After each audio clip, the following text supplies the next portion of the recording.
አዎ እኛ ኢየሱስ ፈራጅ እንደሆነ እናምናለንም ስንል በማስተዋል ሰው ካህን የሚደረገው በምንድነው? በቆሎ ትምህርት ግዕዝ በመሸምደድ ነው ካህን የሚሆነው። እንደሱ ከሆነ ኮሪያ ግዕዝ አያውቅም፣ ጣሊያን ግዕዝ የለም፣ ቻይና ግዕዝ የለውም፣ ካህን ላይ ሆኑ ነው ማለት። ክህነት እንደሱ አይደለም። እሱ የሰው መንገድ ነው። ፕሮሰሱን አልጨረሰም፣ ገና ነው። እናቱን መፍራት ያቆማል፣ አባቱን፣ ጎረቤት ምናምን ጣጣ የለውም፣ አይፈራም። እኛንን ካህናቶች ክህነት በምን ቋንቋ ነው የሚሰጠው ማለት ነው? የክህነት አገልግሎት ክህነት በኮሪያኛ አለ፣ በታንዛኒያኛ አለ። ጸሎት ወደ ጎን አይቀርብም፣ አምልኮ ወደ ጎን አይቀርብም። እግዚአብሔር ተዳፍረናል፣ የትም እየዋልን እየመጣን በቤት በቅዱስ ክህነት ወደ ላይ ነው። ወደ ላይ የምታወራው ከማን ጋር እንደሆነ ማወቅ ጠቃሚ። ኢየሱስ ለዓለም ይማልዳል አይማልድም? የዓለም አማላጅ ነው አይደለም? አይማልድም። ስለዚህ እዚህ ክህነት ውስጥ ያልገባ ሰው በኢየሱስ ምልጃ አይጠቀምም። ኢየሱስ ሰማይ ቤት የሚሰራው ስራ የለም። እያንዳንዱ ክርስቲያን በአብ ፊት እንደ ኢየሱስ ንጹሕ ሆኖ እንዲታይ ይማልዳል ስንል ለዓለም አይማልድም። በምን ሂሳብ ነው ቅድስተ ቅዱሳን የሚገቡት? ኢየሱስ ሊቀ ካህናት ነው። ካህን ሳይሆን ሊቀ ካህናት፣ ካህን ሳይሆን የካህናት አለቃ። በአማርኛ የካህናት አለቃ። የካህናት አለቃ ከሆነ አለቃ የሆነባቸው ምኖች አሉ ማለት ነው? ካህናቶች አሉ ማለት ነው። እኛ ካህናቶች ነን፣ እሱ ሊቀ ካህናት። በግዕዝ በአማርኛ የካህናት አለቃ።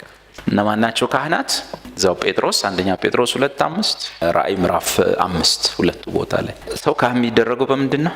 በምንድን የሚደረገው? በቆሎ ትምህርት አይደል? በቆሎ ትምህርት ግዕዝ በመሸምደድ ነው ካህን የሚሆነው። እንደሱ ከሆነ ኮሪያ ግዕዝ አያውቅም፣ ጣሊያን ግዕዝ የለም፣ ቻይና ግዕዝ የለውም፣ ካህን ላይ ሆኑ ነው ማለት። ኢየሱስ መድኃኔ ዓለም ነው።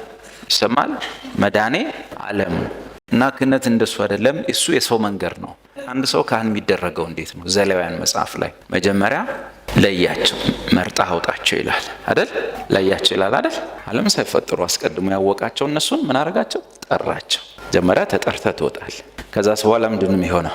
ሙሉ ገላቸውን እጠብ አለው ሙሴን አይደል? አሮንና ልጆቹን ሙሉ ሰውነታቸውን በምንጭ ውሃ፣ ምንጭ ውሃ ማለት የእግዚአብሔር ውሃ፣ ንጹህ፣ ሰው ያላጠራው፣ ሰው ኬሚካል ያልጨመረበት የእግዚአብሔር የሆነ የምንጭ ውሃ። በአዲስ ኪዳን ማን ነው? መንፈስ ቅዱስ። በብሉይ ኪዳን የምንጭ ውሃ እጠባቸው። እኛንስ መጽሐፉ ምን ይላል? እናንተም በውሃ ነው ወይስ በአምላካችሁ መንፈስ ታጠባቸዋል፣ ተቀድሳቸዋል፣ ጸድቃቸዋል። ከዛስ አልብሳቸው። መደበኛው ሕዝብ የማይለብሰውን አይነት ልብስ አልብሳቸው። በአዲስ ኪዳንስ ኢየሱስ ምን ኃይልን ትለብሳላችሁ አለ። መንፈስ ቅዱስን የተቀበልን ቀን ማንን ለበስን? ክርስቶስን ለበስ ነው ማለት ነው። እዛ ጨርቅ፣ እዚህ ልብስ ክርስቶስ፣ እዛ የምንጭ ውሃ፣ እዚህ መንፈስ ቅዱስ። ከዛስ ጆሮአቸውና አውራጣታቸውን ደም ቀባው፣ ደምና ዘይት። ስለዚህ ከመንፈስ ቅዱስ እንሰማለን፣ ወደ እግዚአብሔር መጸለይ ማምለክ ደግሞ ቻለን። ከዛን ቀን ጀምሮ መጸለይ እኛ እንደዚህ ስንጀምር በዛ ፕሮሰስ ውስጥ ያላለፈ ሰው ያየናል። እኛ ስንዘመር ስንጸልይ እንደውም አንዳንዱ ሰው ይሄን ሁሉ ኬት ነው የሚያመጡት ይላል። አጥንተንም ይመስለዋል። አይታችኋል? እኛ ስንጸልይ ስናመልክ ቀስ ብሎ የሚያይሰዋል። አይችልም። ፕሮሰሱን አልጨረሰም፣ ገና ነው። ያን ፕሮሰስ ሲያልፍ ሲታጠብ፣ ሲለብስ፣ በተለይ ሲለብስ፣ ኃይልን ሲለብስ እናቱን መፍራት ያቆማል፣ አባቱን፣ ጎረቤት ምናምን ጣጣ የለውም፣ አይፈራም። ልብሱ ወሳኝ ነው። ያለበሰ ሰው ያፍራል እኮ፣ ሰው ፊት አይመጣም አይደል? ኢየሱስ ምን አላቸው? እናንተ ግን ኃይልን እስክትለብሱ። ለምን? ፈሪ ናቸው። ገረድ ፊት እንኳን ይክዱታል። ራቁቱን እንደቆመ ሰው ሼምፉል ናቸው። ኃይልን ሲለብሱ ግን ጴጥሮስ ደፋር ሆነ። የለበሰ ሰው ለብሶ ለመውጣት አይፈራም አይደል? እንደዛ ነው። መንፈስ ቅዱስን ኃይልን አለበሰን። ጆሮአችን ተቀብቷል፣ እንሰማለን። እጆቻችን ተቀብተዋል፣ መጸለይና ማምለክ እንችላለን። ይሄ ነው የክህነት ፕሮሰስ። ራእይ 5 ላይ ምን ይላል? ታርደሃልና። እናስ ታርደህ በደምህም ከነገድ ሁሉ ሴም፣ ካም፣ ያፌት፣ ኮሪያም አለበት፣ የአይኑ ትንንሹ የሰሜን አፍሪካ ሀገሮች ሁሉ አሉበት፣ እና ደግሞ ካም አለበት። ቀጥሎስ ከነገድ ሁሉ ከቋንቋም ሁሉ። ክህነት በምን ቋንቋ ነው የሚሰጠው ማለት ነው? የክህነት አገልግሎት በምን ቋንቋ? ከቋንቋ ሁሉ አይደለ? ክህነት በኮሪያኛ አለ፣ በታንዛኒያኛ አለ፣ እና በሁሉም ቋንቋ ከነገር፣ ከቋንቋ፣ ከህዝብ፣ ከወገን ሰዎችን ዋሽተህ ለአምላካችንን ካህናት አደረካቸው። ክህነት እኛንን ካህናቶች። የኛ የክህነት ሰርቪስ እና የኢየሱስ የክህነት ሰርቪስ ይለያያል። የኛ የክህነት ሰርቪስ ሁለት አቅጣጫ ነው ያለው፣ ቨርቲካል እና ሆሪዞንታል። ቨርቲካሉ ወይም ቀጥታው ቅዱስ ክህነት ይባላል። ክህነቴ ያንተ ያንቺ እዚህ ቤት ያለ ሰው ክህነቱ ቅዱስ ካህንና የንጉስ ካህን ተብሎ ለሁለት ይለያል። በቅዱስ ክህነት ወደ ላይ ብቻ የምታገለግል፣ በቅዱስ ክህነት መጸለይ፣ ማምለክ ምናምን። ጸሎት ወደ ጎን አይቀርብም። አምልኮ ወደ ጎን አይቀርብም። ወደ ጎን ሲሆን ጸሎት አይባልም። ምን ይባላል? አሽሙር ይባላል። እንዴ እግዚአብሔር ሆይ ብለህ እንዲህ ብለህ ንግግር ግን ወደ ጎን። ለምሳሌ ወይ በቀደም ከሆነች ልጅ ጋር ያየኸውን ሰው እዛ ጋር ታየዋል። ከዛ ቨርቲካል ይመስላል ምታወራ። እግዚአብሔር ሆይ ዘመኑ ተበላሽቷል። ጉዳዩ ወደ እግዚአብሔር ሳይሆን ወደ ማን ነው? ብራዘርን። እግዚአብሔር ተዳፍረናሃል፣ የትም እየዋልን እየመጣን በቤት ወደ ላይ አይመስልም። እና እሱ ልክ አይደለም። በቅዱስ ክህነት ወደ ላይ ነው። ወደ ላይ የምታወራው ከማን ጋር እንደሆነ ማወቅ ጠቃሚ። ከማን ጋር እያወራ እንደሆነ ሰው ቀበሌ ሊቀመንበር ጋር ሄዶ እንኳን የሚያወራውን ያውቃል። በቃ የሄድክበት ነገር አለ፣ ያንን ታስፈጽም እንጂ ቆመ ዝም ብለም ሰውየው ማይመለከተውን አታወራ። በቅዱስ ክህነታችን ወደ ላይ ነው። እሱ ቅዱስ አምላክ ነው። ሁሉን የሚያውቅ ነው። ሳታወራ የሚያውቅ ነው። የልብህን የሚያውቅ ስለሆነ እዛ ጋር የሚወሩትና የሚቀርቡት ነገሮች ላይ ጥበብ፣ ማስተዋል፣ ጥንቃቄ ይጠይቃል። መጽሐፍ ቅዱስ ዘምሩ፣ መዘመር ችግር የለውም፣ ዘምሩ ግን በማስተዋል ዘምሩ። ሌላው ሆሪዞንታል ነው። ወደ ጎን የምናገለግለው በቅዱስ ክህነት ሳይሆን በምንድን ነው? በንጉስ ክህነት ሮያል ፕሪስት በሮያል ፕሪስትሁድ ነው የምናገለግለው። ቅድም ስንጸልይ ስንዘምር በምንድን ነው? በቅዱስ ክህነት። ከሱ ጋር ነው ወሬው። ወደ ጎን ሲሆን የምን ክህነት ነው ይሄ? ሮያል ፕሪስትስ ነን፣ ንጉሳዊ ክህነት። ምንድን ነው እሱ? የእርሱን በጎነት እንድትነግሩ፣ ወንጌል መስበክ፣ ቃል ማስተማር፣ ምስክርነት፣ በመስሪያ ቤት፣ የተለያዩ ቦታ፣ በመንገድ ላይ ለእሱ በጎነት ለሰው የምትነግሩት ነገር ቢያንስ አይዞ እግዚአብሔር መልካም ነው ስትሉ በምን ክህነት ነው? በንጉስ ክህነት ነው። የተመረጠ ትውልድ፣ ቅዱስ ሕዝብ፣ ለርስቱ የተለየ ወገን እና የንጉስ ካህናቶች ወይም ንጉሳዊ ክህነት ያላቸው ሮያል ፕሪስትስ ናቸው ይላል። የእኛ አገልግሎት ይሄ ነው። ኢየሱስ ለዓለም ይማልዳል አይማልድም? የዓለም አማላጅ ነው አይደለም? አይማልድም። ድሮም ይማልደው ለማን? አቤት የእርሱ ለሆኑት ነው። ሊቀ ካህናት ወይም የካህናት አለቃ በምኖች ላይ ነው የሚሾመው? በካህናት ላይ። ስለዚህ እዚህ ክህነት ውስጥ ያልገባ ሰው በኢየሱስ ምልጃ አይጠቀምም። ኢየሱስ የሚማልደው ለማን? አቤት በእርሱ ላመነው ክርስቲያን የሚማልደው። ለዓለም አይማልድም። ኢየሱስ ሰማይ ቤት የሚሰራው ስራ የለም። ጎልጎታ ላይ ነው ይሰራል። መስቀል ላይ እዛ ሞቶለታል። እሱን ማመን አለ። እሱኛውን ሳያልፍ የሚቃጠለውን መሰዊያ ሳያልፉ ቅድስተ ቅዱሳን አይገባ። መጀመሪያ እንደሚቃጠለው መስዋዕት ውስጥ ማለፍ ያስፈልጋል። በነሐሱ መሰዊያ መቅረብ ያስፈልጋል።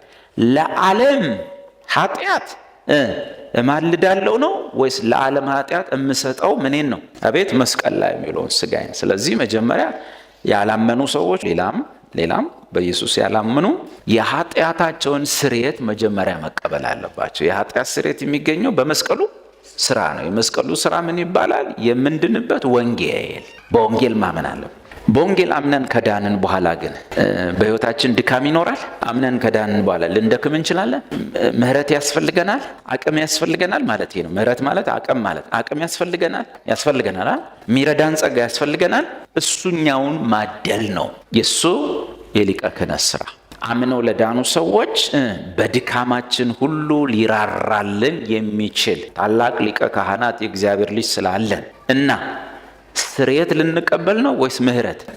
ስርየት ምን ላይ ነው? መስቀል ላይ። ምህረትሳ ጸጋ ነው፣ እሱ አቅም ማለት ነው። እና ምህረትና ጸጋን እንድንቀበል ወደ ጸጋው ዙፋን እንቅረብ። ኢየሱስ በዚያ ሆኖ በሊቀ ክህነቱ ለአብ ስለኛ ይታያል፣ ለኛ ደግሞ የአብን ጸጋና ምህረት ይሰጠናል።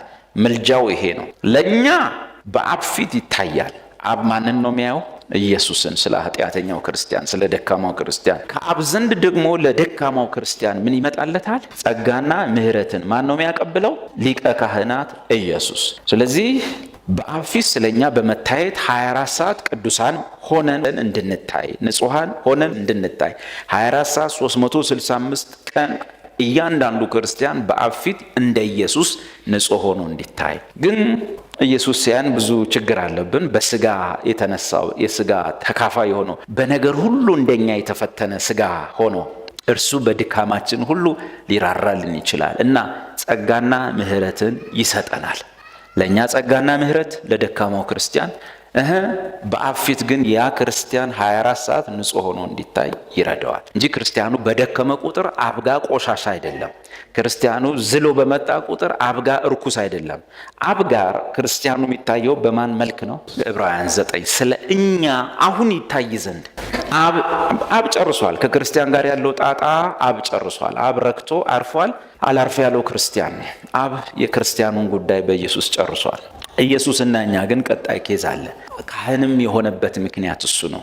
ከሙታን ተነስቶ እንደ መልከጼዴቅ ሹመት የተሾመበት ምክንያት የዳንን ክርስቲያኖች ደግሞ በዚህ ምድር ላይ ነው ያለነው። እዚህ ካለን ድረስ ዝለት አለ። ለዝለት የሚሆን ስርየት አይሰጥም። ለመውደቅ የሚሆን ስርየት የለም። ለዝለታችን፣ ለድካማችን፣ ለኢንፊርሚቲስ ሁሉ የሚሆን ምህረትና ጸጋ በየጊዜው ይሰጠናል። የደከመ ክርስቲያን፣ የወደቀ ክርስቲያን ያ ይደረግለታል። የእሱ የመልጃ ስራ ይሄ ነው። ለዓለምስ ይማልዳል።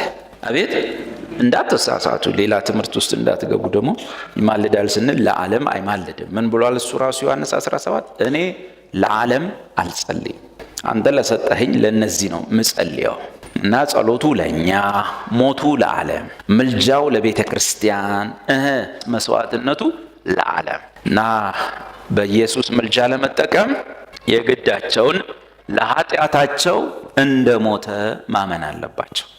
ለኃጢአታቸው የሞተውን ሳያምኑ በምን ሂሳብ ነው ቅድስተ ቅዱሳን የሚገቡት?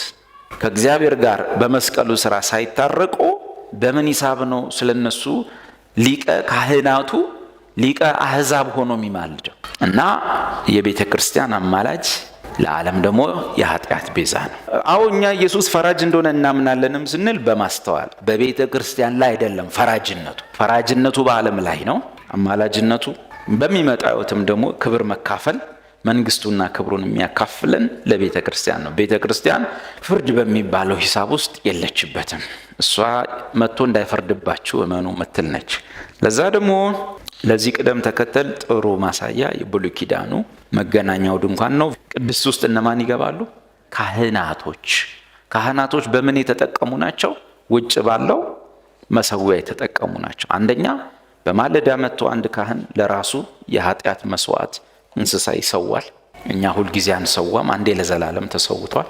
ከመሰዊያው ቀጥሎ ደግሞ መደበኛው ሰው ማይጠቀምበት የፊት መታጠቢያ ገንዳ አለ እና በኢየሱስ መስዋዕት በመሰዊያው ላይ የተጠቀመ ከእንደገና ደግሞ በመታጠቢያው ወይም በመንፈስ ቅዱስ በመታደስ ዳግመኛ የተወለደ ሰው እሱ ወደ ቅድስት ይገባል። በተረፈ ደጁን ሳይጠቀሙ ዘሎ እዚህ ጋር የለም ማለት ነው። እና መጀመሪያ ውጭ መስቀያው ላይ የተሰቀለውን ኢየሱስን ዓለም አምኖ መዳን አለበት። በዛ ያልዳነ የምልጃ ተጠቃሚ አይሆንም።